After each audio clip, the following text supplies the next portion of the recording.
नमस्कार दोस्तों, मैं डॉक्टर सचिन जैन जयपुर से sports and ligament injury specialist. आज मैं आपको बताऊंगा कि एंकल इंजरीज़ हो जाती है तो हमारा ऑलरेडी एक वीडियो है जिसमें एंकल स्प्रेन्स के लिए अगर हमको बिना ऑपरेशन के ठीक करना है तो उसके लिए क्या क्या प्रिकॉशंस और कैसे ठीक किया जाता है। बट कभी कभी कोई पेशेंट्स में जो है वो बिना ऑपरेशन के काम बनती नहीं है। अब कौन से पेशेंट्स हैं जिनमें हमको एंकल लिगामेंट की इंजरीज़ के लिए ऑपरेशन की ज़रूरत पड़ सकती है और हमें कितने दिन वेट करना चाहिए। अब एंकल का जो लिगामेंट है अगर हम बताएंगे तो हमारे पास ये 3 लिगामेंट्स होते हैं मेन। एक तो है ATFL लिगामेंट आपका, एक होता है यहाँ से यहाँ पे जाने वाला ये है CFL लिगामेंट, और एक होता है अंदर की साइड में जो इसको हम कहते हैं डेल्टॉइड लिगामेंट। ये जो लिगामेंट्स होते हैं ये एंकल को स्टेबिलिटी प्रोवाइड करते हैं,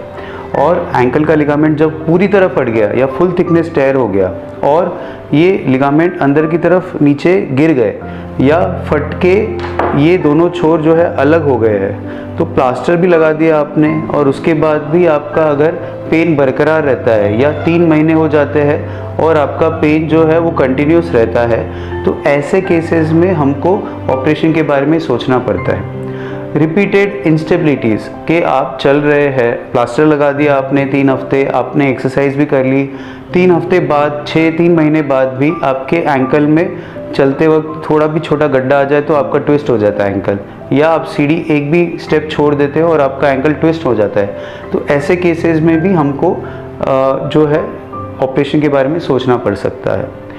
हाई लेवल स्पोर्टिंग एक्टिविटी वाले पेशेंट्स जिसमें जो बहुत अच्छे लेवल पे खेल रहे हैं, नेशनल लेवल प्लेयर्स या इंटरनेशनल लेवल प्लेयर्स, जिनके जो एक्टिविटीज़ है और भागने दौड़ने की क्षमता है बहुत ज़्यादा होने वाली है, ऐसे केसेस में भी जिसमें इंस्टेबिलिटी है या उनको जो पावर है, उनका जो फोर्स है एंकल पे वो बहुत ज़्यादा लगने वाला है,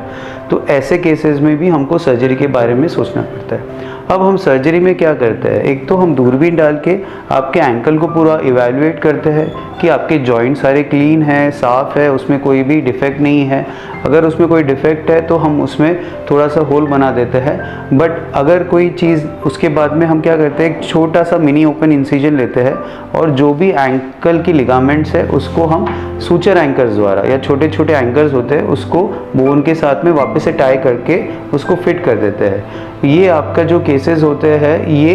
अक्यूट केसेस या 3 महीने पहले या अराउंड अबाउट 1 से 2 साल के बीच के केसेस में होता है। अगर ये बहुत लंबा खिंच जाता है या 2 साल 3 साल हो जाता है और आपका लिगामेंट पूरा ही ख़राब हो गया है या गायब हो गया है तो ऐसे केसेस में हमको नया एक लिगामेंट लेना पड़ता है और उसको हम वापस से आपके नया लिगामेंट को रिकंस्ट्रक्ट करते हैं। तो ऐसे केसेस में रिपेयर नहीं होगा लिगामेंट, ऐसे केसेस में लिगामेंट का रिकंस्ट्रक्शन होगा या नया लिगामेंट हम उसको फिट करेंगे ताकि इसकी इंस्टेबिलिटी कम हो जाए और आप वापस से रिहैबिलिटेशन में करके 3 से 6 महीने में अपने वापस से अपने जो भी स्पोर्टिंग एक्टिविटीज़ में वो जा सको।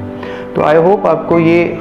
वीडियो में पता चलेगा कि हर केस में बिना ऑपरेशन के ठीक होना संभव नहीं है, पर फिर भी बिना ऑपरेशन 80 to 90% में सक्सेसफुल है। ओनली जो 10% केसेस है जिसमें इंजरी ही बहुत ज़्यादा थी या प्रॉब्लम ज़्यादा है, ऐसे केसेस में ऑपरेशन की ज़रूरत पड़ती है और रिजल्ट भी ठीक ठाक है।